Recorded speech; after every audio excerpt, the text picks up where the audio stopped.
አማኑኤል የቅርብ አይነው ፍቅር ምረት ከቦት በሰማያት ቢኖር እያመመው አባቱን እየጠራ አይቻለው ለሚገድሎት ሲራራ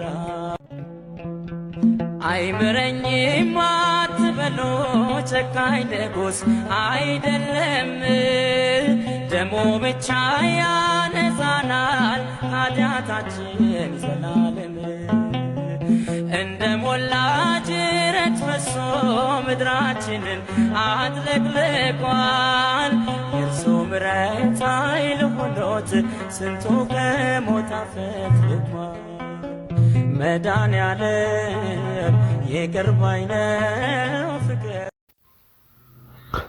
በስመ አብ ወወልድ ወመንፈስ ቅዱስ አሐዱ አምላክ አሜን።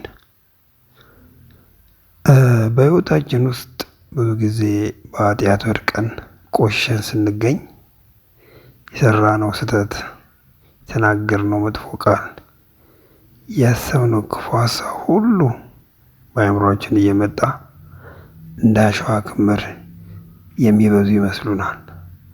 ልባችንንም በጸጸት ሊሞሉት ይችላሉ። ነገር ግን እስኪ ያስቡት፣ የእግዚአብሔር ምሕረት እንደ ሰማይ ስፋት እንደ ውቅያኖስ ጥልቀት ነው። ኃጢአታችን ምንም ያህል ቢበዛ የእርሱ ምሕረት እጅግ ይበልጣል።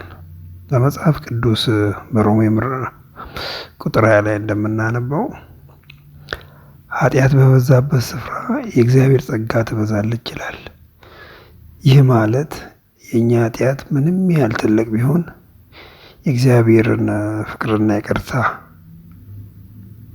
ከእርሱ የበለጠ ነው። እርሱ ይቅር ለማለት ሁልጊዜ ዝግጁ ነው። አማኑኤል ይቅር ባይ ነው ፍቅር ምሕረት ከቦት በሰማያት ቢኖር ኃጢአታችን በእግዚአብሔር የምሕረት ብርሃን ሲታይ ምንት ነው። በእግዚአብሔር የምሕረት ዓይን ሲታይ በጣም እጅግ ትንሽ ነው። ልክ እንደ ትንሽ የውሃ ጠብታ በሰፊው ውቅያኖስ ውስጥ እንደምትጠፋ ሁሉ ማለት ነው። ኃጢአታችን በእግዚአብሔር ወሰን ከሌለው የፍቅርና ምሕረት አንጻር እንደ ውቅያኖስ ውስጥ እንደሚጠፋ ነው። ወደ እርሱ ብቻ በንስሐ መመለስ ያስፈልጋል። የእግዚአብሔርን ምሕረት ለማየት የኃጢአትን ጥልቀት ሳይሆን የንስሐ ልብ ነው የሚያስፈልገው። ኃጢአታችን አምነን ወደ ንስሐ አባታችን ሄደን ተናዘን የእግዚአብሔርን ምሕረት በቅዱስ ቁርባን በኩል ማግኘት እንችላለን። የኃጢአታችን ብዛት በእግዚአብሔር ምሕረት ፊት በእርግጥ በጣም ትንሽ ነው። በእግዚአብሔር ቤት ውስጥ በአባታችን ቤት ውስጥ የተዘጋ በር ፈጽሞ የለም። ምንም ያህል እንደበደልን ሳይሆን ምን ያህል እንደገባን ነው እግዚአብሔር ምሕረት የምናገኘው። ምሕረቱ በእውነት ወሰን የለሽ እና የማይነጥፍ ነው። እኛ ይህንን ትንሽ እርምጃ ስንወስድ እግዚአብሔር ግን እጅግ ታላቅ በሆነ ፍቅሩ ይመለሳል። ልክ አባቱን ጥሎ የሄደው የጠፋው ልጅ ምሳሌ ማስታወስ በቂ ነው። ልጁ ሲመለስ አባቱ ከሩቅ እንዳየውና ሮጦ እንዳቀፈው ሁሉ በሉቃስ 5 ምዕራፍ 15 ላይ እንደሚነበበው እግዚአብሔርን በንስሐ ስንመለስ በምሕረት አቅፎ ይቀበለናል። እርሱ ይቅር ለማለትና ለማዳን ሁልጊዜ ዝግጁ ነው። ልትድን ትወዳለህን እንዳለን ነው። የቱንም ያህል ኃጢአት ብንሰራ ምሕረቱ ከኃጢአታችን ይበልጣል። አማኑኤል ይቅር ባይ ነው ፍቅር ምሕረት ከቦት በሰማያት ቢኖር የእግዚአብሔር ምሕረት ፍጹም መሆኑን የሚያሳዩን አንደኛ ዘላለማዊነቱ ነው። ፐርሲስተንት እግዚአብሔር ምሕረት የአንድ ጊዜ ክስተት አይደለም። እርሱ በእኛ ላይ ሁልጊዜ ምሕረትን ለማድረግ ዝግጁ ነው። በመዝሙረ ዳዊት ላይ መዝሙር 135 ምሕረቱ ለዘላለም ነውና የሚለው ሐረግ በተደጋጋሚ ይነበባል። ይህ የሚያሳየን ምሕረቱ የማይለወጥ እና የማይቋረጥ መሆኑን ነው። ምንም እንኳን በድለን ብንወድቅም ወደ እርሱ ስንመለስ ይቅርታንና ምሕረትን እናገኛለን። ሌላው የምሕረቱን ፍጹምነት የሚያሳየን ከኃጢአት በደል በላይ መሆኑ ነው። የእግዚአብሔር ምሕረት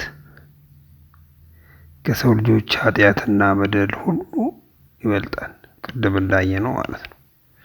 ምንም ያህል ከባድ ኃጢአት ብንሰራ የእግዚአብሔር ምሕረት እሱን ለመደምሰስ አይቻልም።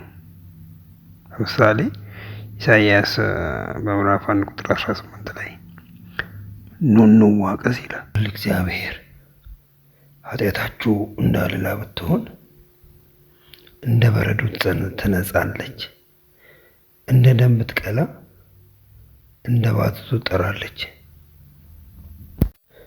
የሚለው ጥቅስ የሚያሳየው ይህንኑ ነው። ሌላው ሶስተኛው ፍጹምነቱን የሚያረጋግጥልን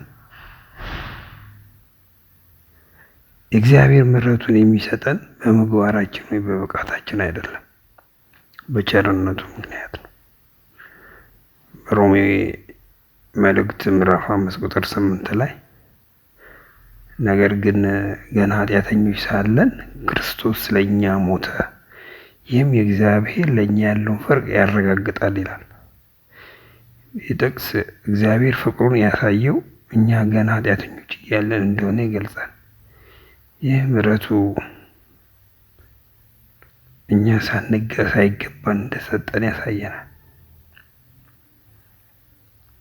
ሌላው የእግዚአብሔር ምሕረት ፍጹሙን የሚያሳየን ወደ ንስሐ የሚመራ ነው።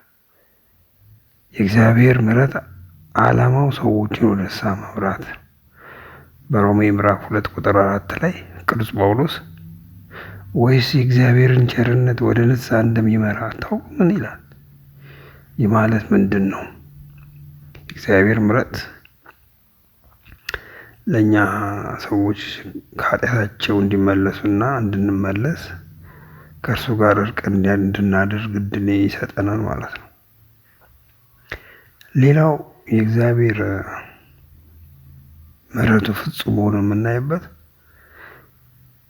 ቅድም እንዳየነው በክርስቶስ የተገለጠ ነው። የእግዚአብሔር ፍጹም ምሕረት በየጌታችን መድኃኒታችን የክርስቶስ መስዋዕትነት ውስጥ በግልጽ ታይቷል። ኢየሱስ ክርስቶስ ለሰው ልጅ ብቻ ኃጢአት የሞተው የእግዚአብሔር ፍጹም ፍቅርና ምሕረት መገለጫ ነው። በክርስቶስ በኩል ብቻ ነው እኛ ከእግዚአብሔር ጋር መታረቅና ይቅርታ ማግኘት የቻልነው። ኢየሱስ ክርስቶስ በመስቀል ላይ በፍቅር ተሰቀለ። በመሞቱም ወሰን የሌለውን የእግዚአብሔርን ምሕረት ለእኛ ገለጠልን። ይህ ነው የእኛ ድነት። ምሕረቱ በዚያ በመስቀል ላይ ሞቶ ሕይወትን በመስጠት ተገልጧል። ኃጢአታችን ምንም ቢበዛ የእሱ ይቅርታ ከሞት በላይ ጠንካራ ሆኖ አድኖናል።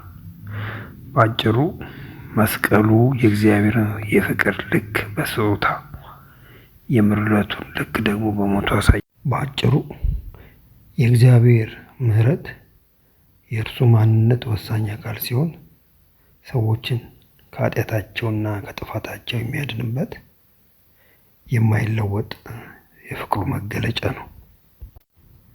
መሐሪ ይቅር ባይ ሕያውና ገናና የሆነ አምላካችን ስሙ የተመሰገነ ይሁን። ወስብሐት ለእግዚአብሔር። አማኑኤል ይቅር ባይ ነው ፍቅር ምሕረት ከቦት በሰማያት መኖር